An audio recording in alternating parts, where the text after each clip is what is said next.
Hi, my name is Matt Numrich, and today in this video we're going to talk about pummeling. Now when I talk about pummeling, it means a lot of different things to a lot of different people from a lot of different arts. I'm going to go ahead and I'm going to show you the version that I like to do, and we call this specifically a high pummel drill. And the reason being is because there's different levels of pummeling, and the goal that I always like to revolve all my training about is that how can this training serve us out in the street? Not just look good in class or make us feel confident because we know how to do something with our opponent or with our partner and maybe we're teaching something. I want to know, can this stuff translate on the street, and then how does it translate out?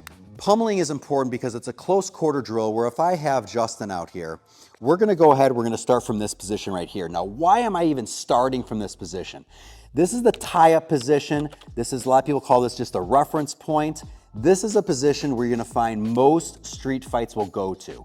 How does it get there? Well, once again, you have two people just kind of yelling at each other in this range. One person maybe throws a punch or push, and all of a sudden they're right here and they get stuck. Well, the person who's going to win a fight is going to be the person who knows how to get themselves out of the situation or knows what to do in this particular situation. We want to get so used to close quarters where this becomes our neighborhood. You know, if we go ahead and we think about our neighborhood, maybe the neighborhood you grew up in, it's like you knew all the cool little shortcuts, little hiding places, all right, all little tips and tricks you knew, how to maneuver in that environment. That's the mentality that I want you guys to bring to your training right here, and that's why we're doing this particular drill right here. So as we go ahead and we start right here, let's go ahead and let's break it down. I have one arm around his neck. I have one arm around, one hand I should say, around his arm just like this. Justin is mirroring me. He has the exact same thing, you know? Now, if he would go ahead and let's say he would release the hold right there, just let go of my neck and release the hold right here, this is something he does not want. Why? Now I have total control over him. If he goes ahead and he mimics back the holds here and the holds here, now we're actually in some cooperative training right here. The transition that I like to use is this hand right here goes to the inside. Now, why is this so important? Well, simply because this, whoever has both inside positions usually has more control, usually has more leverage. We want to make sure that our elbows are in, and then this is where I have the most kind of strength right here. You know, think of things this way, is that if you have, let's say, your holds on the outside and I have my holds on the inside right here, okay, who has more leverage right here? Well, obviously I do, okay, you know? That is why we want to try to transition to get to this position as best as possible. But because this is a training drill, when I move, he's going to move. So as I do this move, he moves just like this, all right? And we're going back and forth just like this. This is what we call the shell of the high pummel drill, just like this. Notice when we're doing it, you're gonna kind of, I'm not sure if you can kind of see it on the screen right here, but there's a little bit of a tug. There should be tension right there. I'm gonna go ahead and I'm gonna show you it without tension. So if Justin and I do it, we're just gonna do this. There's no tug, there's no tension, okay, all right? This is not any kind of combative situation. This is patty cake. What we want to do is we want to make this as live as possible. So as we go ahead and we do this, we're pushing, we're pulling, there's some tension, we're moving around. That's what I want right here. This is the shell of the high pummel drill, and you have to have this down first before doing any kind of technique. The first kind of technique that we want to go ahead and we want to throw in after we have down a good shell is going ahead and getting in an arm triangle. So as I go ahead and I do this right here, we're going back here.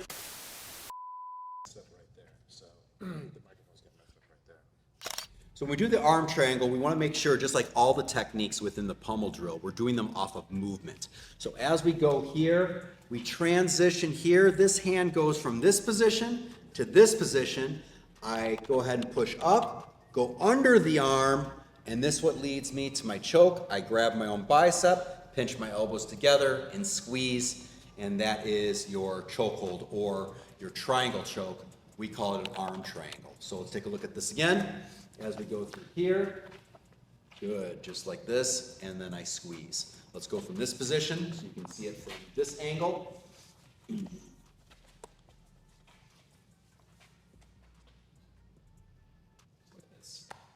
That is the arm triangle. The next technique that we're going to go on over is the straight arm. So when we go ahead and we do this drill right here, we're going back and forth, and upon the transition, instead of grabbing the neck, I'm coming up right under the chin right here. I'm pushing back, but here's another little secret. I want to put pressure and grab the arm. So there is isometric tension right here. Now, once I go right here, I'm just walking. Now, in reality, I would just go ahead and do the 50-yard dash right down this person's center line right here. They're usually going to end up on their butt. So as we go through, we go ahead and we push. That's the straight arm right here. Okay, I can take 1-2 steps, put them down, or if I need to, I can go ahead and I can run all the way back to the back of the room right there. So as we do this, we go through here, here. Let's go from our position. Good. Always have good discipline with the pummel. Don't get sloppy. Don't get wet noodle arms. Here's the transition, and then I move. The next technique that we have is the guillotine choke. Now, guillotine choke is a very, very common kind of a choke. We want to make sure that we can use it and kind of implement it when there's action, when there's pressure, when there's tension. That's what the pummel drill is all about. That's what I love about the pummel drill is, once again, we're just not practicing a technique where I practice a technique and he responds, or he gives me something and I, go ahead and do something back. We're working this off of making this drill a little bit more alive. So how we go ahead and we do this is, this, instead of going around the neck, is going to go to the inside, and I cut right around, and then I go ahead and I choke. Let's go ahead and let's break down this choke right here. When I do the guillotine choke, I want to make sure that my hand is like this, not like this. I'm going to kind of use this knife motion, and I'm going to go ahead, I'm going to grab my own hand right here, and then as I do this, I am pinching my elbows back, looking up to the sky. Make sure that when our opponent taps, we go ahead and we let go. All right, let's break that down again. The hand comes right under, just like such. So if you want to know, this part should be right across the Adam's apple. As we go here, I want to go ahead and I want to grab my hand. Elbows are pinched in, and I look up. That is the guillotine. Let's go ahead and let's work it on in. Full choke. Into the inside, around, choke. Let's look around the other angle. Back around for pummel, round, and choke. Always make sure there's movement after we got down the basic technique. We're going around. Here's the move once again. That's a choke right there. The next technique that we're going to go ahead and we're going to throw in here is the DAR Choke. Now, I like to use the DAR Choke as a backup if the guillotine fails. This is what I mean by this.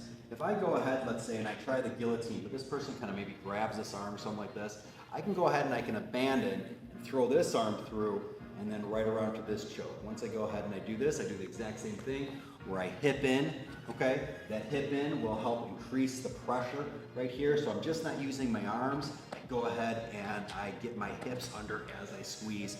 That's gonna lead to a really, really sweet choke. Let's go ahead and let's take a look at that again. Once again, working it off of the guillotine. This fails. So I go ahead and I push. Come right around, hips in, and there goes the choke. Again, we might move around a little bit so you can see it from a different angle. Here, around, boom. Yeah. To kind of break the monotony here of some of these other techniques, we're gonna throw in a really simple move, but I wanna make sure you guys have it in your arsenal. It's the eye rake right here. So as we go ahead and we transition, going from this position to this position, we want to go ahead and work in an eye rake. It's always available right here. Anytime I'll go for someone's neck, boom, I can eye rake first right here. So why not work it into the pummel drill right here? Rake and then go to your position. Rake and then go to your position, just like this. That is the eye rake. Next kind of technique that we're going to throw in here in this high pummel drill is what we call the inside elbow. You know, once we're here, I understand we're in close quarters and I've talked so much about the elbow strikes and things like that. We're going to do what's called the inside elbow, okay? I'm going to go ahead and I'm going to change the angle right here and just understand that this is loaded. This is loaded where we can go ahead and extend this arm, and I like to pop, boom, right here. Now, for Justin, I'm going to go ahead and, just because he's a nice training partner, I'm going to go ahead and take a shot right here in the neck. Okay, so we go slow, boom, that's what we're doing. Now, ideally, I want this going right under the chin, right under the mandible right here. Boom, okay? So I pull down, I extend out. So as we're doing this pummel drill right here, this is always available, boom, right here, and then I come right back. 2. Let's take a look at that inside from a different position. Pull in, boom, right there. Now, could I do this and maybe come back with a headbutt? Could I do this, maybe come back to a knee? Absolutely. All those options are available, so work in the inside. The next technique we're going to throw in here is our single leg takedown. You know, once again, we're in close quarters. I like to focus on all the heavy artillery tools, all of the things we can do to put maximum pain in this person. But what if we want to go ahead and we want to take this person down to the ground? Well, as we do that, we have a technique that works really, really well. We go ahead and we get under. I grab this, just kind of like I'm doing a move here for a single leg takedown, but here's what I want. What's open right here? Well, I see a groin shot. Boom, right here. This steps in right here, and then I'm taking Justin right down to the ground. Let's break this down a little bit further. As we go through right here, pop, and then there's my takedown. When I take the person down, I have two things that I can do. I could go ahead, I could push the person right over, okay, right? Or the other thing I could do is I could pick them up, set them right down, so I could go ahead and go to a bargaining position or something like that. We're gonna go ahead and we're gonna take this technique out, go all the way through, just so you guys can see it. Done, full speed, all the way through.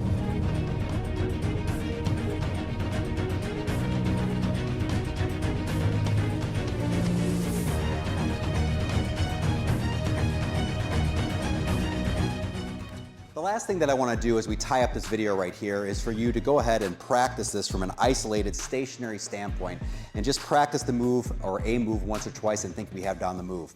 Remember, I always want to make sure that we practice this off of movement. That's part of the drill, so you have that tension, so you have that movement. But I also want to make sure that we mix in all these techniques into one drill. So what that means is that although we may have learned the guillotine choke, let's say, from this particular drill, we don't just want to just do that over and over again. I want to implement different kinds of techniques within here. So if I have Justin out here, what we do is we always do a round where we mix things around. Now I got the eye gouge, so I put the eye gouge in there. After the eye gouge, maybe I got the choke. After the choke, maybe I do the single leg takedown. After the single leg takedown, I do the guillotine. Okay, maybe I release a little bit because the guillotine didn't work, so I go ahead and I go into the DAR Choke. But then we always go right back to this drill. This is getting us very, very used to and very, very comfortable within close quarters. That's one of the goals of this drill right here. But we have to implement the techniques and we have to mix them up because we don't know what one we're gonna need at any one particular time. So as I go ahead and I do this move right here or do these moves, maybe I work in the straight arm. But then the next one, I go ahead and I work in pop, the inside elbow. So as we're moving around, make sure that we just don't get favorites. Okay, go ahead and practice all of them. Yes, you're gonna go ahead, you're gonna figure out your favorite ones as you do a lot of training, but in the beginning, it's so important that after we've learned these in a very, very linear sense, then we wanna go ahead and practice these in what we call a cyclical sense. And we wanna go ahead and we wanna mix a bunch of these techniques all into one drill. It makes it more realistic, okay, and also keeps you on your toes. So have fun with these. Hey guys, listen, I'm training, but you better be subscribing to this channel, guys. We are always uploading brand new information. We cover so many different topics within this channel. Make sure you subscribe to this channel. We cover everything from weapons to mass attack defense, kickboxing, close quarters. Well, there's really a topic we don't cover when it comes to self-defense, so make sure you subscribe to this channel now.